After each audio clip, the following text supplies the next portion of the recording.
Beberapa bulan sebelum Zahra tiba di Bau Desa Sumbawa, tim Indonesiaku sudah lebih dulu sampai ke ujung yang berbeda di Lampung Barat. Dan apa yang kami temukan di sana adalah cerita yang persis sama. Desa Roworejo terletak di ujung selatan Kecamatan Suwoh, berbatasan langsung dengan Kabupaten Tanggamus. Sekitar 3.700 jiwa bermukim di sini menggantungkan hidup dari bertani dan berkebun kopi, padi, coklat, dan gula aren menjadi sumber utama penghasilan mereka. Lampung sendiri adalah salah satu provinsi penghasil komoditas pertanian terbesar di Indonesia dengan hasil bumi yang sudah merambah pasar ekspor internasional. Tapi di Roworejo, semua kekayaan alam itu tidak otomatis berubah menjadi kesejahteraan. Ada yang menghalangi, dan halangan itu sudah ada selama 50 tahun.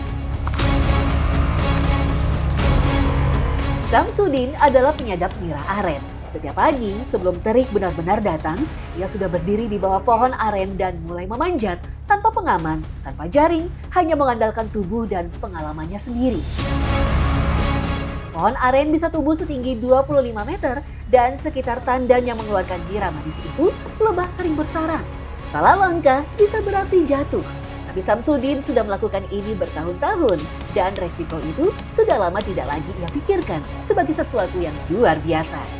Memang usaha yang dilakukan cukup besar. Kesulitannya bukan hanya menaiki tangga yang tidak ada pengamannya, namun di sini bisa kita mengambil air niranya dari pohon aren. Banyak juga ini tawon atau lebah yang memang ada di sekitar air nira yang manis ini. Karena memang di sini jika kita salah atau tidak sengaja kita memukul atau mengenai dari lebahnya, kita akan rawan tersengat. Setelah 4 tahun, Samsudin mengambil air nira. Bapak dua anak ini terus berjuang untuk menghidupi keluarga yang masih serba kekurangan. Kalau waktu kita bawa mau ngejual aren, gula itu ke Blok 10 apa kemana, gitu kan jalan ini susah, Pak. Jadi harapan saya ke pemerintah, mudah-mudahan kampung kami ini diperhatikan lah gitu. Supaya gimana lah kayak kampung-kampung yang lain. Masalah lampu juga kan di sini, waduh, minim banget. Kalau kita matengin malam-malam yang susahnya, Pak. Kita harus gelap-gelapan gitu pakai tenaga surya doang. Namanya Siti. Dia memasak nira ini lebih dari 5 jam, mengaduk terus sampai cairan itu mengental dan siap dicetak menjadi gula aren. Dari 40 liter nira bisa jadi sekitar 5 kg gula. Nyala api harus terjaga agar proses pembuatan gula berjalan dengan baik. Setelah dilakukan perebusan selama 4 jam, air nira ini diberikan kemiri yang sudah dihaluskan. Nira itu tidak bisa disimpan lama dan harus diolah hari itu juga. Karena kalau ditunda akan berubah asam. Maka setelah Samsudin tiba di rumah, istrinya sudah menyalakan tungku.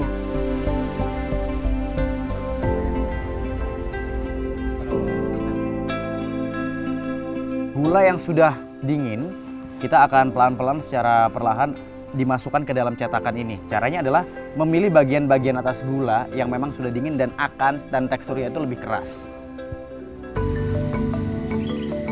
Gula aren itu nantinya dijual Rp20.000 per kilogram. Total mereka dapat Rp100.000. Tapi kebun arennya bukan milik mereka. Sepertiga harus diserahkan ke pemilik kebun. Yang tersisa di tangan Siti hanya Rp70.000. Itu bayaran keringat untuk 1 hari kerja penuh suami istri. Ini juga saya berharap ya pemerintah ingin gitu bantu kami untuk sekeluarga, namanya kami susah, ingin dibantu.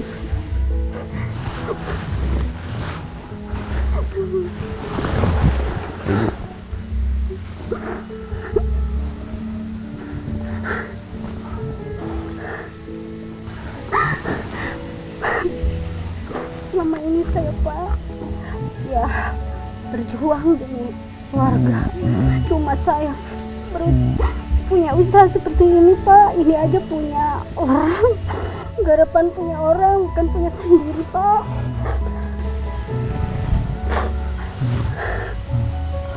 Jadi saya harus sabar untuk menerima saya ini orang susah.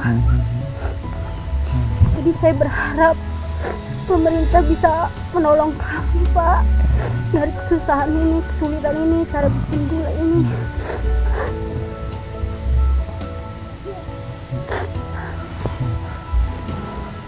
Lalu bantuannya apa Ibu? Menginginkan bantuan apa? Yang saya ingin, Pak, seperti orang-orang yang biasa sama pemerintah ditolong, seperti biasanya dapat bantuan 3 bulan sekali, dapat ini, dapat itu. Saya selama ini belum pernah yang namanya bantuan seperti orang-orang lain, Pak. Saya hanya sebisa saya berusaha seperti ini, Pak. Siti mengatakannya tanpa kepahitan, tanpa amarah. Tidak ada tuntutan yang berlebihan dalam kalimatnya, hanya fakta tentang hidupnya disampaikan dengan ketenangan seorang perempuan yang sudah terlalu lama terbiasa dengan ketidakadilan sampai tidak punya lagi energi untuk marah terhadapnya. Dan justru itulah yang paling berat untuk didengar.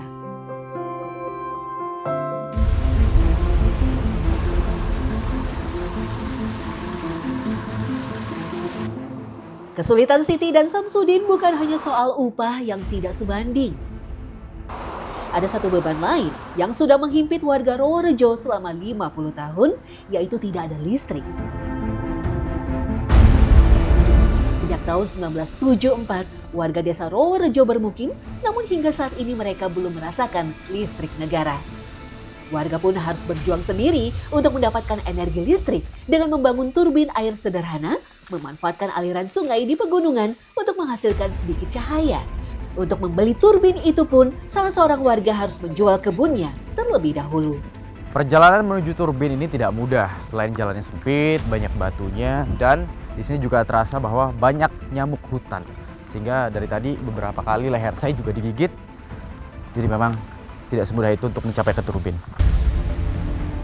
Kami harus melewati jalan tanah merah yang licin untuk menjangkau lokasi kincir listrik milik warga.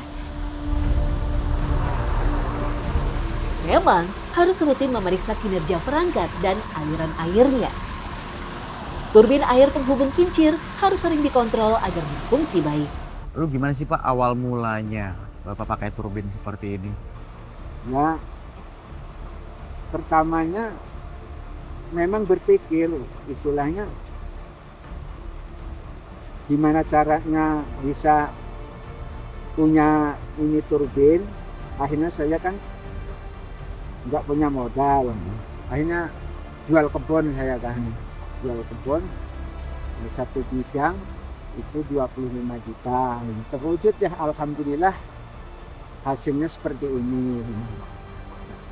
Jadi maka untuk itu saya mohon istilahnya kepada pemerintah untuk diperhatikan supaya saya enggak kesusahan itu untuk istilahnya merehab masalah turbin tersebut. Turbin itu pun tidak sempurna, dayanya terbatas dan sering mati. Setiap kali ada kerusakan, biaya perbaikannya minimal Rp500.000 dan Rp500.000 bukan angka kecil di sini. Saat turbin padam, seluruh desa kembali ke kegelapan total begitu matahari terbenam. Dan inilah potret anak belajar di desa Roworejo. Kondisi desa yang belum pernah tersentuh listrik negara membuat warga terpaksa membuat penerangan dengan turbin air. Namun karena keterbatasan daya, pelita menjadi alternatif tambahan penerangan untuk belajar ketika malam hari. Di desa Roworejo, anak-anak belajar siang hari bukan karena pilihan, tapi karena keharusan. Ketika turbin menyala dan listriknya cukup, mereka masih bisa membuka buku sampai 8 atau 9 malam. Tapi ketika turbin padam, yang tersisa hanya cahaya dari lampu minyak. Dan asap dari pelita itu membuat mata perih sebelum satu halaman buku habis terbaca.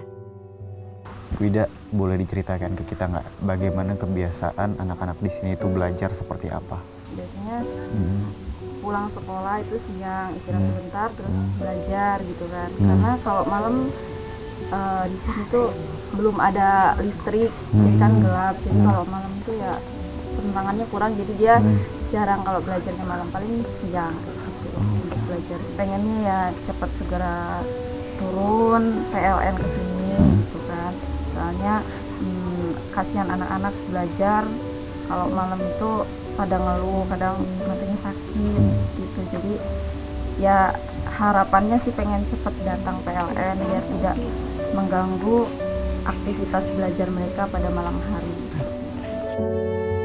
Alasan PLN belum masuk ke Roworejo bukan karena tidak ada permintaan, bukan karena tidak ada dana nasional untuk itu. Ada persoalan yang jauh lebih mendasar, persoalan yang sudah menggantung selama 50 tahun dan belum terselesaikan, yaitu status tanah. Seluruh wilayah desa Roworejo tercatat sebagai kawasan hutan lindung register 39. Artinya, secara hukum, warga tidak memiliki hak kepemilikan tanah. Dan tanpa kepemilikan tanah yang sah, infrastruktur negara sulit masuk, listrik tidak bisa dipasang, jalan tidak mudah dibangun, fasilitas publik tidak bisa didirikan. Mereka telah tinggal di sini sejak 1974, itu 50 tahun. Membuka lahan, membangun rumah, melahirkan dan membesarkan anak, membayar pajak di atas tanah yang secara hukum bukan milik mereka. Wilayah Pekon Roworejo keseluruhannya yang dihuni oleh 3.700 masyarakat itu masuk ke kawasan hutan lindung. Kami sangat berharap dalam hal ini melalui ekspos dari Trans 7 persoalan utama kami yaitu persoalan tanah yang ada di Pekon Roworejo ke depan bisa berubah status menjadi lahan marga yang selama ini memang didamba-dambakan oleh masyarakat sehingga fasilitas-fasilitas pendukung lainnya seperti listrik dan jalan pada akhirnya bisa juga dinikmati oleh masyarakat Pekon Roworejo.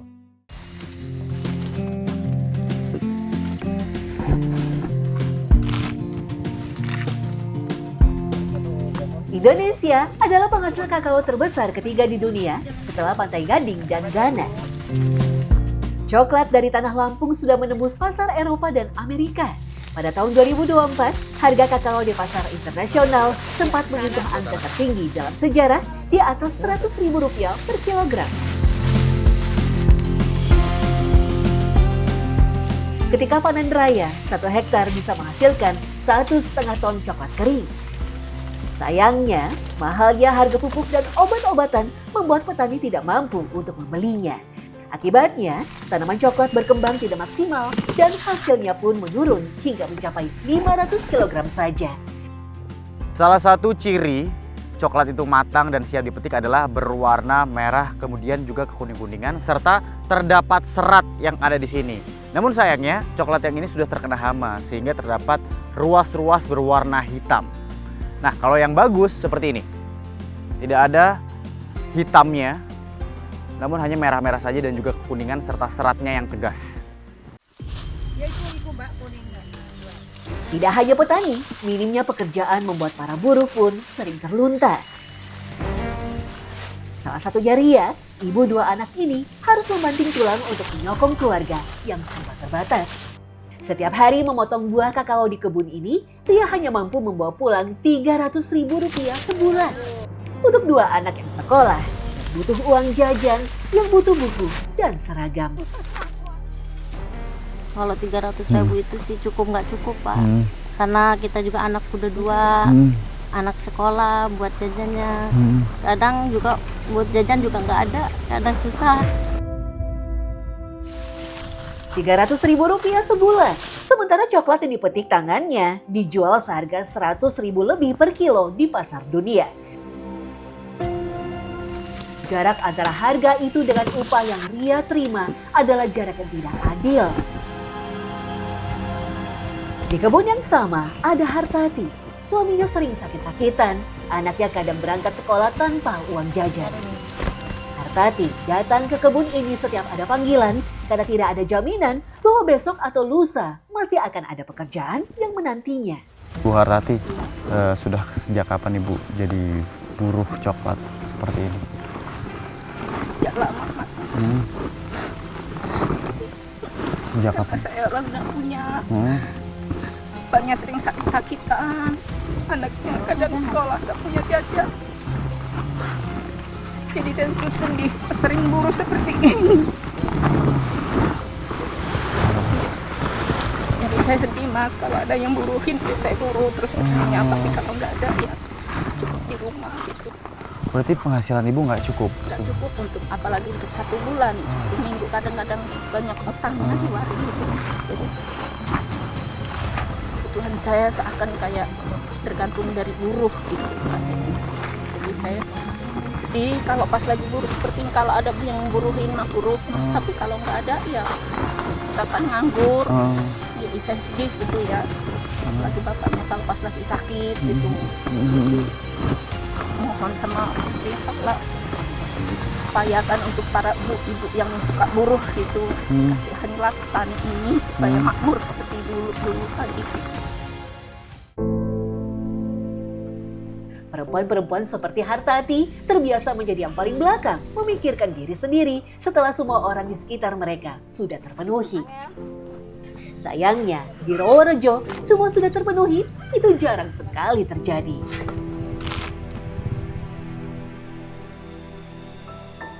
Sebagian besar coklat di Rawarejo dijual dalam kondisi basah, tidak sempat dijemur 3-4 hari seperti yang seharusnya, karena petani butuh uang hari itu juga dan tidak bisa menunggu.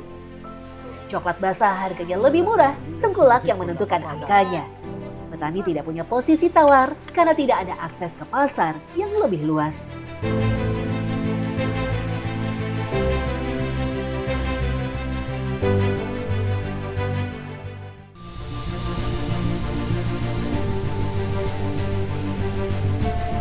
Sumbawa dan Lampung, dua pulau berbeda, ratusan kilometer memisahkan keduanya.